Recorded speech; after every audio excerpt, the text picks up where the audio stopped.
Muitos fãs de Masno Valkyrie estão animados para a oitava rodada do Ragnarok, já que, segundo algumas informações, o próximo a lutar vai ser Michael Nostradamus. E por isso viemos aqui para lhe contar sobre como seria ele versus Loki, o deus da trapaça.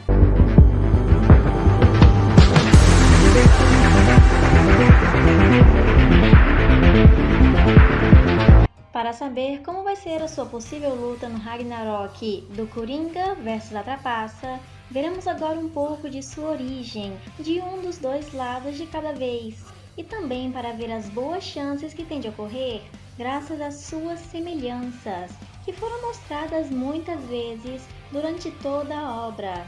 O nome original do humano é Michael de Nostradami, já que desde criança ele era o filho mais velho, com um conhecimento muito denso sobre línguas clássicas, astrologia e ocultismo, graças à influência de seus avós. E durante a adolescência, seus companheiros o admiravam muito por ter uma memória completamente divina e dotada, um espírito brincalhão, divertido e muito inteligente, assim como foi mostrado na própria obra de Record de Ragnarok, já que ele é um personagem ainda mais jovem, como se a base que o autor quisesse tirar não fosse dele adulto na época da Peste Negra, mas sim quando ele era um pouco mais jovem, como se aquela sim fosse a sua época dourada, já que a própria Brunhilde falou que os humanos são chamados para lá neste exato momento, que é com certeza algo muito interessante de notar, mas ainda assim eu gostaria de ter visto Nostradamus com aquela máscara incrível de toda a peste negra que todos estavam esperando, e com os conhecimentos de estudos e provavelmente um pouco de medicina, ele viajou ao redor de onde morava para tratar as vítimas da peste negra e se tornou conhecido pela sua cura, da limpeza do corpo e medicar vitamina C em seus pacientes. Ele conseguiu salvar muitas vidas, porém havia algumas que não foi possível, especialmente da sua própria família, que depois de ter perdido ela completamente, ficou vagando sem rumo por alguns anos, percebendo que ele tinha o dom da profecia, montando um pequeno estúdio da astrolábia com espelhos que diziam ser mágicos, e à noite fazia experiências, e revelou ser capaz de prever o futuro através de uma pequena mistura da astrologia e também de inspiração e influência divina, como se Deus chegasse na frente dele e falasse: ó, vai acontecer isso, isso e aquilo, conta para todo mundo do seu jeito. E foi exatamente isso que ele fez, publicando o seu primeiro almanaque para cada mês do ano, que provavelmente cobre por aí um século à sua frente. E foi exatamente por causa dessa publicação que ele ficou famoso. E daquele momento em diante, ele começou a usar o seu nome no latim, que é o que nós conhecemos Nostradamus, e não Michael de Nostradami. Inclusive, ele fez duas previsões muito interessantes. A primeira foi que fez o povo acreditar nele, sobre a morte de um rei da França da época. E ele também soube de Adolf Hitler e o nazismo, que iria nascer na Alemanha, que teria muito apoio e influência da mídia. Isso realmente me deixa muito surpresa, já que provavelmente acontecia uns 50 anos por aí à frente do que ele havia publicado aquele almanaque. Que por uma pequena curiosidade, ele costumava misturar várias línguas, anagramas, epigramas e enigmas para poder escrever suas profecias, precisando de um intérprete para conseguir entender tudo o que ele estava tentando avisar. Mas não há nenhum tipo de mistério em você simplesmente descer a barra e conseguir deixar um like aqui embaixo para a gente e nos ajudar muito. E contra-humano temos Loki, o deus da trapaça, da travessura e do fogo na mitologia nórdica.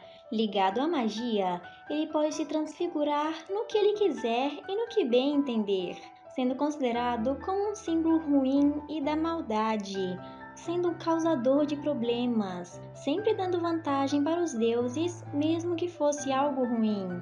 Ele era muito inteligente e tinha estratégias maravilhosas, porém que eram somente usados para sua própria vantagem e benefício das mentiras muito bem elaboradas, que até mesmo às vezes eram importantes para os afazeres dos deuses. E segundo as lendas nórdicas, no original Ragnarok, era para ele liderar um grande exército ao seu lado, mas ele ficou conhecido por seus filhos incrivelmente poderosos, no caso Lobo Fenrir, a serpente do mundo Jormungandr e pai da deusa do submundo nórdico, a Hela. Segundo informações, Loki é filho de gigantes, mas também representado como filho ou até mesmo irmão de Odin em outras escritas, com histórias a respeito dele ter convencido o líder nórdico a fazer um juramento de sangue para serem irmãos. Isso foi durante o início dos tempos de tão velho que eles são. E isso aconteceu em um momento que eles estavam precisando de ajuda, provavelmente por suas mentiras serem as melhores de todas, para poderem se proteger ou até mesmo ir contra algum inimigo de Asgard. A motivação de Loki, por um lado, poderia ser o líder de Asgard, o lar dos deuses e sua mitologia, ou até mesmo pelo outro, sobre o remorso da rejeição que ele tinha com os seus similares. No caso, a situação daqueles gigantes da sua família. Mas isso era bem comum de Loki. Ele tem uma natureza trapaceira e ambiciosa, sempre querendo almejar o topo. Se ele estivesse em Harry Potter, eu não tenho nenhuma sombra de dúvidas que ele seria um Sonserino. Esse deus costuma se passar por outros para enganá-los e se divertir. E além disso, ele se finge de gigante para perturbar a paz e o equilíbrio que tem no meio do povo nórdico. Porém, ele também havia feito uma boa ação, que no caso era recuperar o Mjolnir roubado pelos gigantes e devolver de volta para o Thor, que estava precisando para proteger a sua terra.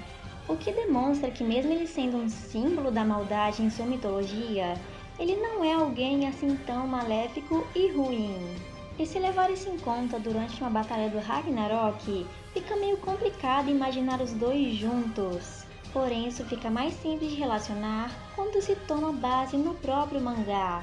E a primeira semelhança que vemos entre os dois é na sua primeira aparição, já que Loki está transfigurado de Thor para poder tentar enganar os corvos e também Odin, enquanto Nostradamus com a fantasia da Brunhilde, ambos com personalidades muito idênticas e serem brincalhões. E o humano também já tentou enganar as valquírias com suas previsões. Isso com certeza vai ser usado em batalha, já que por ser famoso de sempre conseguir acertá-las, pode fazer o Loki acreditar no mesmo, misturando assim o que for verdadeiro e o que não for, como se fosse um jogo contra o deus da trapaça. Porém, o Loki também pode seguir a mesma linha de ficar mentindo e enganando, por ter visto que isso funcionou com Jack o Estripador.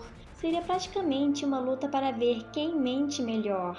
E como vimos que o Loki possui uma arma com lâminas de meia lua na ponta, é claro que Nostradamus também precisa de uma, que poderia ser a Valquíria Gol, já que o seu nome significa barulhenta, o que pode ser uma arma de suporte e amplificação dos poderes do humano, como por exemplo que ele usou para destruir a Bifrost, que poderia ou não causar um pouco de raiva ou ódio vinda de Loki, já que esse portão fica na própria Asgard. E esses são os detalhes que fariam os dois serem os mais compatíveis para poder estar em uma luta, já que o autor gosta tanto de fazer isso.